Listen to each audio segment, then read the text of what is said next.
Semuanya, ketemu lagi dengan Skandal Jepit. Tepat pada abad ke-5 Masehi, dunia menyaksikan peristiwa bersejarah yang akan membentuk nasib peradaban global selama berabad-abad mendatang. Runtuhnya Kekaisaran Romawi Barat adalah epicentrum peristiwa yang mencapai jauh ke dalam jejak waktu, meresap dalam kebudayaan, politik, dan masyarakat. Mari kita merenungkan momen penting yang membentuk masa depan ini. Kekaisaran Romawi dulu menjadi lambang kekuatan dan kemegahan, telah tumbuh dari budaya Etruscan dan Latin menjadi entitas yang menjulang tinggi di antara peradaban-peradaban dunia. Namun keberlangsungan internal yang kacau, peperangan yang melelahkan, dan beban ekonomi yang besar telah merongrong fondasi kukuhnya. Seiring waktu, perpecahan ke dalam dua bagian Kekaisaran Romawi Barat dan Timur melemahkan kontrol sentral dan menghancurkan efisiensi administrasi. Di antara gemerlapnya kejayaan Kekaisaran Romawi terdapat akar penyebab yang tumbuh secara perlahan, melemahkan fondasi yang pernah kokoh dan akhirnya menjadi faktor utama dalam runtuhnya sebuah peradaban besar. Mari kita tenggelam dalam peristiwa-peristiwa ini yang membentuk masa depan yang tak terduga. Salah satu faktor utama yang menyebabkan runtuhnya Kekaisaran Romawi adalah krisis ekonomi yang berkepanjangan. Berbagai perang, peperangan, dan pembangunan infrastruktur memakan biaya yang besar, sementara sumber daya alam dan tenaga kerja mulai menipis. Upah tinggi bagi militer dan birokrasi pemerintah juga menimbulkan tekanan keuangan yang tak terkendali. Korupsi merajalela dalam birokrasi Romawi yang menggerus kepercayaan masyarakat terhadap pemerintahan. Kepemimpinan yang lemah dan ambisi pribadi menggeser fokus dari kesejahteraan negara. Kaisar-kaisar yang tak cakap dan seringkali terlibat dalam konflik internal mengakibatkan instabilitas politik, perpecahan sosial antara kelas atas dan kelas bawah semakin memperlemah kesatuan. Selain itu, pada abad-abad akhir terjadi pergeseran dalam nilai-nilai dan budaya Romawi yang mengaburkan identitas bangsa dan mendorong konflik internal. Faktor eksternal juga memainkan peran penting dalam runtuhnya Kekaisaran Romawi. Serangkaian bencana alam seperti letusan gunung berapi dan penurunan suhu global mengganggu pertanian dan mengakibatkan kelaparan. Pemberontakan masyarakat di seluruh wilayah Kekaisaran juga merongrong otoritas sentral. Semua faktor ini, baik internal maupun eksternal, saling berhubungan dan berkontribusi pada kehancuran Kekaisaran Romawi.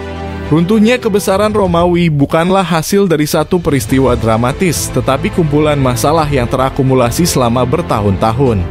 Namun, meskipun kejayaan Romawi terhapus dari peta sejarah, warisan budaya, hukum, dan sistem pemerintahan mereka tetap mengilhami peradaban-peradaban berikutnya. Dalam runtuhnya Kekaisaran Romawi, kita menemukan cerita yang rumit tentang kelemahan manusia, kebijaksanaan, dan perjalanan panjang menuju masa depan yang belum terbentuk. Serangkaian peperangan yang tak kunjung berakhir, terutama di perbatasan luar Kekaisaran Romawi, menguras sumber daya manusia dan finansial. Serbuan barbar dan bangsa-bangsa lain memaksa Kekaisaran untuk mempertahankan wilayah yang semakin sulit. Peperangan terus-menerus mengakibatkan ketidakstabilan dalam pemerintahan dan menekan ekonomi. Pada tahun 410 Masehi, bangsa Visigoth di bawah Raja Alaric berhasil mengepung dan menaklukkan kota Roma. Ini merupakan pukulan besar bagi dunia karena Roma yang sebelumnya dianggap tidak dapat dijangkau kini telah jatuh ke tangan musuh. Meskipun bangsa Visigoth akhirnya meninggalkan kota tersebut, serangan ini membuka mata dunia akan kerentanannya. Namun pukulan terberat datang pada tahun 476 Masehi. Odoacer, seorang jenderal bangsa Herulian yang berpangkat rendah, menggulingkan Kaisar Romulus Augustulus, menandai akhir dari Kekaisaran Romawi Barat. Meskipun bukan berarti runtuhnya segalanya secara tiba-tiba, peristiwa ini sering dianggap sebagai titik penting yang menggambarkan transisi dari era kuno ke era abad pertengahan. Di bawah pemerintahan sejumlah raja yang berbeda, Kekaisaran Romawi mengalami serangkaian peristiwa penting yang pada akhirnya berkontribusi pada runtuhnya. Mari kita mengintip masa-masa krusial ini yang membentuk masa depan peradaban yang begitu besar.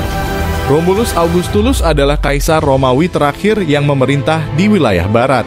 Namun dia hanya berkuasa dalam waktu singkat sebelum digulingkan oleh jenderal bangsa Herulian bernama Odoacer pada tahun 476 Masehi. Ini adalah akhir dari garis penguasa Kekaisaran Romawi Barat, menandai akhir dari satu bab dalam sejarah dunia. Raja Alaric dari bangsa Visigot terkenal karena mengepung dan menaklukkan Roma pada tahun 410 Masehi. Penyerbuan ini menjadi peristiwa penting dalam sejarah Kekaisaran Romawi karena ini adalah pertama kalinya Roma yang dianggap sebagai kota abadi yang tak terkalahkan jatuh ke tangan musuh. Pada tahun 378 Masehi, Raja Valens dari Romawi Timur terlibat dalam pertempuran Adrianople melawan bangsa Visigot. Pertempuran ini berakhir dengan kekalahan besar bagi Romawi dan kematian Raja Valens. Ini adalah peristiwa yang mengguncangkan fondasi kekuasaan Romawi dan membuka pintu bagi serbuan bangsa-bangsa barbar. Raja Honorius yang memerintah di Kekaisaran Romawi Barat dihadapkan pada krisis ekonomi yang serius. Peperangan yang berkepanjangan dan korupsi dalam birokrasi menguras sumber daya dan membebani ekonomi. Ini melemahkan kemampuan Romawi untuk mempertahankan wilayahnya. Pada tahun 476 Masehi, Raja Odoacer dari bangsa Herulian menggulingkan Romulus Augustulus, menandai akhir resmi dari Kekaisaran Romawi Barat. Meskipun Odoacer menunjukkan loyalitas kepada Kaisar Romawi Timur, ini merupakan akhir dari kekuasaan Romawi di wilayah Barat. Dalam runtuhnya Kekaisaran Romawi, kita melihat peran berbagai raja dan pemimpin yang memainkan bagian mereka dalam menggambarkan akhir dari suatu era dan awal dari era yang baru. Meskipun Kekaisaran Romawi Barat runtuh, Romawi Timur atau Bizantium masih bertahan lebih lama. Runtuhnya Kekaisaran Romawi tidak hanya mengubah peta politik dan geografis, tetapi juga membentuk jalur peradaban manusia yang akan mengarah pada zaman baru yang belum terdefinisikan. Runtuhnya Kekaisaran Romawi Barat memiliki konsekuensi jangka panjang yang berdampak pada hampir setiap aspek kehidupan. Ini menyebabkan perubahan besar dalam politik, ekonomi, agama, dan budaya.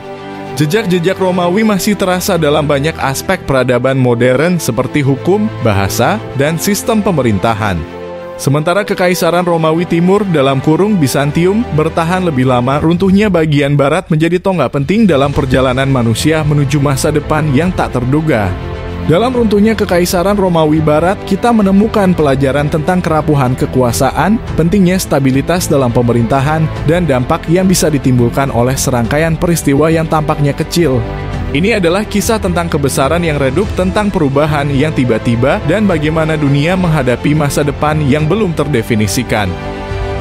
Runtuhnya Kekaisaran Romawi Barat memiliki konsekuensi jangka panjang yang berdampak pada hampir setiap aspek kehidupan. Ini menyebabkan perubahan besar dalam politik, ekonomi, agama, dan budaya. Jejak-jejak Romawi masih terasa dalam banyak aspek peradaban modern seperti hukum, bahasa, dan sistem pemerintahan. Sementara Kekaisaran Romawi Timur dalam kurung Bizantium bertahan lebih lama, runtuhnya bagian barat menjadi tonggak penting dalam perjalanan manusia menuju masa depan yang tak terduga. Dalam runtuhnya Kekaisaran Romawi Barat, kita menemukan pelajaran tentang kerapuhan kekuasaan, pentingnya stabilitas dalam pemerintahan, dan dampak yang bisa ditimbulkan oleh serangkaian peristiwa yang tampaknya kecil. Ini adalah kisah tentang kebesaran yang redup, tentang perubahan yang tiba-tiba, dan bagaimana dunia menghadapi masa depan yang belum terdefinisikan.